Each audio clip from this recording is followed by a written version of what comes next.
Sinegugu Zukulu and Mbuthuma, Guardians of South Africa's Wild Coast. By Darius Spearman, African Elements. Support African Elements at patreon.com/AfricanElements and hear recent news in a single playlist. Additionally, you can gain early access to ad-free video content. In a remarkable achievement, Sinegugu Zukulu and Mbuthuma have jointly won the prestigious Goldman Environmental Prize for Africa in 2024, the Goldman Environmental Prize. These courageous environmental activists from South Africa have tirelessly fought to protect the country's wild coast from destructive titanium mining. Despite facing vilification and death threats, they have remained steadfast in their campaigns. Sinegugu Zukulu, 54, is an educator, social and environmental activist, and tourist guide born in Pondoland on the Wild Coast. Source: Sustaining the Wild Coast. He passionately advocates for the rights of indigenous communities affected by extractive industries across South Africa. Moreover, Zukulu favors bottom-up, locally driven development that benefits local people over imposed projects.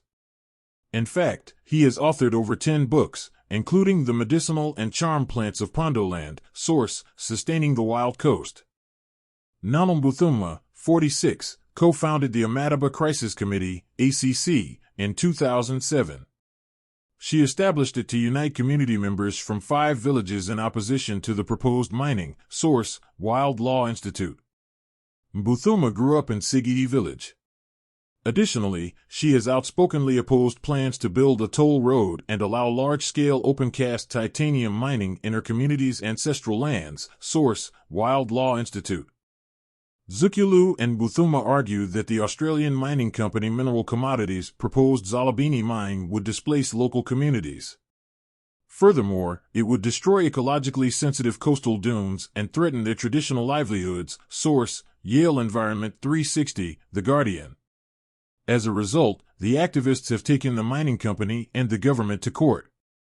They aim to establish the right of indigenous communities to say no to mining on their ancestral lands. Source: The Guardian. In November 2018, the Pretoria High Court ruled that the Minister of Mineral Resources cannot grant mining rights. This is without the full and formal consent of the Zalabini community. Consequently, it was a landmark decision for indigenous land rights in South Africa. Source: Wikipedia. However, the government has continued to support the titanium project. As a result, Zukulu and Mbuthuma remain vigilant in their efforts to protect the Wild Coast. Sinegugu Zukulu and Mbuthuma have led the battle against Shell's plans to conduct seismic oil and gas exploration off South Africa's ecologically sensitive Wild Coast.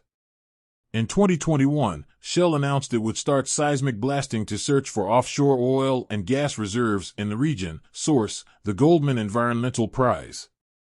As a result, Zukulu and Mbuthuma organized local communities to oppose Shell's plans. They argued the seismic surveys would harm marine life that local people depend on. Moreover, the surveys would violate their ancestral rights to the ocean. Source: The Goldman Environmental Prize, Daily Maverick. Zukulu, director of the environmental group Sustaining the Wild Coast, filed the founding affidavit in a lawsuit. The lawsuit challenged Shell's exploration rights. Source: Fairplanet. Meanwhile, Mbuthuma, spokesperson of the Amadiba Crisis Committee, asserted Shell's plans were capitalist extraction and destruction of humanity's common future. Source: Fairplanet. Together, they mobilized grassroots resistance and legal challenges against the oil giant. In September 2022, the High Court ruled Shell's exploration rights had been granted unlawfully. Consequently, this marked a major victory for the activists and communities. Source: The Goldman Environmental Prize. The court found Shell failed to properly consult affected communities. Additionally, the government did not adequately consider potential harms to livelihoods, cultural rights, and climate change. Source: The Goldman Environmental Prize. As a result, this landmark ruling set an important precedent for indigenous and environmental rights. However, Shell and the government have appealed the ruling. Therefore, Zukulu and Mbuthuma vow to continue the fight. Source: Climate Justice Central. In fact, Mbuthuma even occupied a Shell oil platform in the North Sea in early 2023. She protested the company's ongoing oil and gas drilling. Source: Greenpeace International. Consequently, their determination to protect the wild coast and challenge fossil fuel extraction remains unwavering. In summary, Zukulu and Mbuthuma have been central figures in the legal and activist battle. They aim to stop Shell's seismic blasting and oil exploration off the wild coast. Their goal is to protect the marine environment and their communities' rights. As a result of their leadership, they helped secure a landmark court victory against the oil giant in 2022. Source: the Goldman Environmental Prize. The Goldman Environmental Prize has now recognized Zukulu and Mbuthuma's tireless environmental and human rights advocacy. It is the world's foremost award for grassroots environmental activism. Source: Wikipedia. As joint recipients for Africa, their work highlights the ongoing struggle of indigenous communities. These communities are against extractive industries that threaten their lands, livelihoods, and traditional way of life.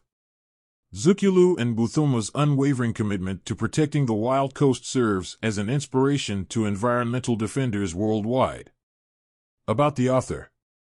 Darius Spearman is a professor of Black Studies at San Diego City College since 2007. He has authored several books, including Between the Color Lines, A History of African Americans on the California Frontier through 1890. You can visit Darius online at africanelements.org.